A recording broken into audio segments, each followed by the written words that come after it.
This is Democracy Now!, democracynow.org, the Quarantine Report. I'm Amy Goodman with Juan Gonzalez as we look at President-elect Joe Biden's nomination of Connecticut Public Schools Commissioner Miguel Cardona as the next Secretary of Education, tapping a third Latinx person to join his cabinet. The first time ever.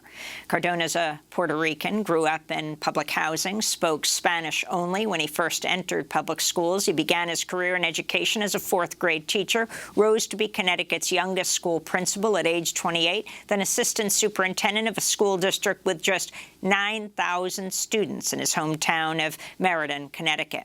He became the state's top schools official just last August, and its first Latinx person to hold the position. During the pandemic, Cardona has advocated for the reopening of schools, though only about one-third of Connecticut's public school students are currently able to attend in-person classes. He's also pushed to use federal aid to buy personal protective equipment for teachers and classrooms, and his administration allocated federal funds to purchase laptops and internet access for students who remain at home. If confirmed, Cardona will replace Trump's Education Secretary Betsy DeVos, who urged career employees at the Education Department earlier this month to, quote, be the resistance when the Biden administration comes into power next month, according to a recording of her meeting obtained by Politico. Well, for more, we're joined by Diane Ravitch, who served as Assistant Secretary of Education under President George H.W. Bush. She's a historian of education, best-selling author. Her most recent book is Slaying Goliath, the passionate resistance to privatization and the fight to save America's public schools. She blogs at DianeRavitch.net. Welcome back to Democracy Now!, Diane Ravitch. We're going to talk about DeVos's record, but we want to start off by talking about the significance of what for many was a surprise pick to be the education secretary. Well, yes, it was a surprise pick because Dr. Cardona is not known outside of Connecticut. And in the early discussions about who might be selected as commissioner, his name was not mentioned. The good thing is, first of all, he's not Betsy DeVos, and every educator in America, or almost every educator, will be thrilled about that. But secondly, he's a public school person. He went to public schools. His children go to public schools. He's been in public schools throughout his career, and that's a big plus for many people who've been watching the attacks on public education and on teachers for the past 4 and more years. Diane Ravitch, I'm wondering, as you were saying, it was a surprise, the Miguel Cardona pick. Many, of course, progressives for years have been pushing for Democratic presidents to name Linda Darling-Hammond, the California educator, as Secretary of Education. But she was on the transition group that eventually apparently pushed for Cardona. And I believe Cardona he's not the first Latino to be named Secretary of Education. Back when you were in the White House administration, there was Lauro Cavazos, who was President H.W. Bush's Secretary of Education. But I believe that Cardona may be the first Puerto Rican person of Puerto Rican ancestry ever to serve on a U.S. cabinet, on a president's cabinet. So that is certainly a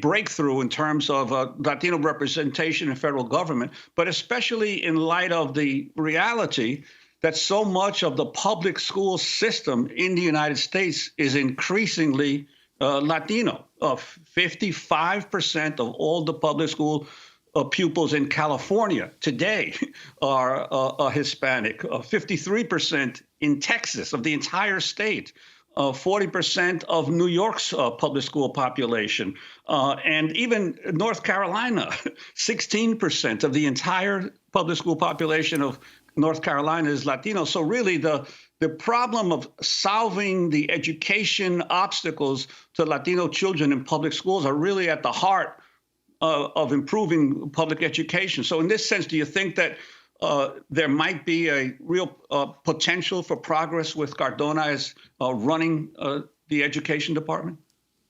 Well, Dr. Cardona took his bachelor's degree in bilingual and bicultural education, so he certainly knows the problems very well. He's worked on them in his role as a superintendent and then for the period of time that he's been commissioner in Connecticut. So he has a lot of pluses in terms of his experience with the Latino and Hispanic population.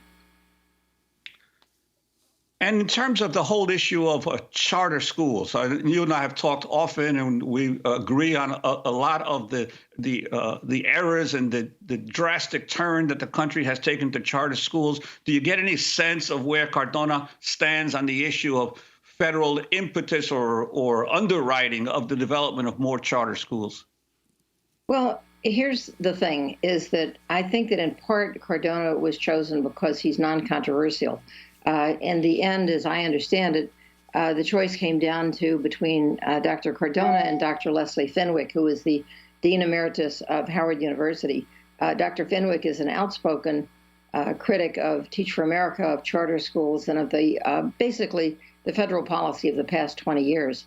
And I happen to agree. She is a progressive. I publicly supported her on my blog because I think she would have upended federal policy.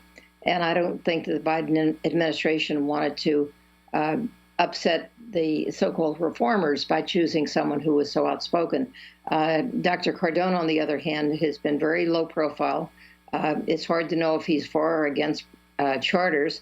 He has said in Connecticut that he wants the testing to go forward this spring. And I think progressives understand that the testing has gotten completely out of control, and that the annual mandated federal testing is a leftover from the George W. Bush No Child Left Behind era.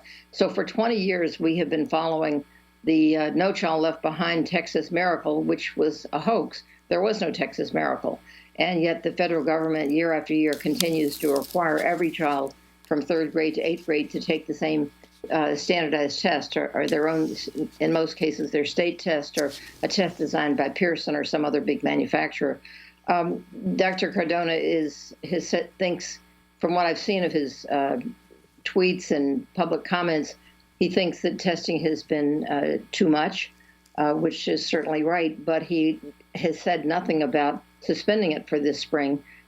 Even Betsy DeVos suspended it last year, but she said she wouldn't suspend it if she were in office this year, which, thank goodness, she's not. And I think that on day one, the Biden administration should announce that there will be no mandated testing this spring, because the inequality of access to education over this past several months has been dramatic. And I can save the country hundreds of millions of dollars by telling you what the results will be. I already know what the results will be. The rich kids will have high scores and the poor kids will have low scores. And the kids who have the least access through technology or in-person learning will have the lowest scores. So there, I just saved hundreds of millions of dollars. We really don't need to do these tests. So, Diane Ravitch, for people who don't know who you are, a former Assistant Secretary of Education under President George H.W. Bush, you then took a very different turn after the data started coming in on charter schools and fiercely opposed them. You wrote on your blog that Connecticut, where Dr. Cardona is from, experienced some of its worst charter scandals in the nation. I was wondering if you could tell us that history.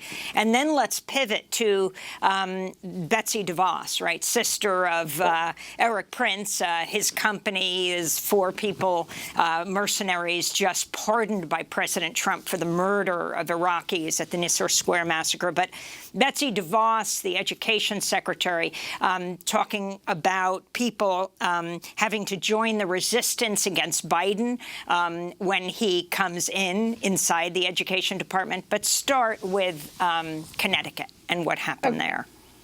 Back in about 2014, Connecticut had a massive scandal. The governor at that time, whose name I can't recall, was a huge, although he was a Democrat, he was very supportive of charters, and he encouraged charters to open.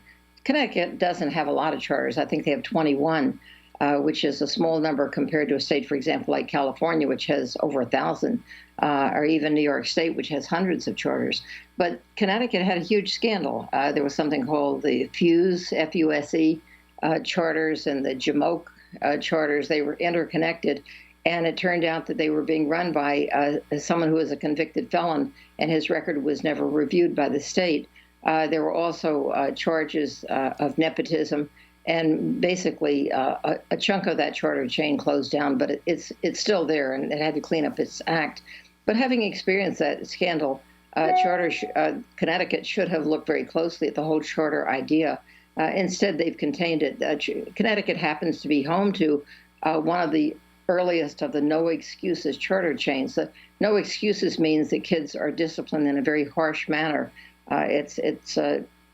They look to me not like innovation, but rather like a school from 100 years ago, where school was almost like in many respects, a penal institution.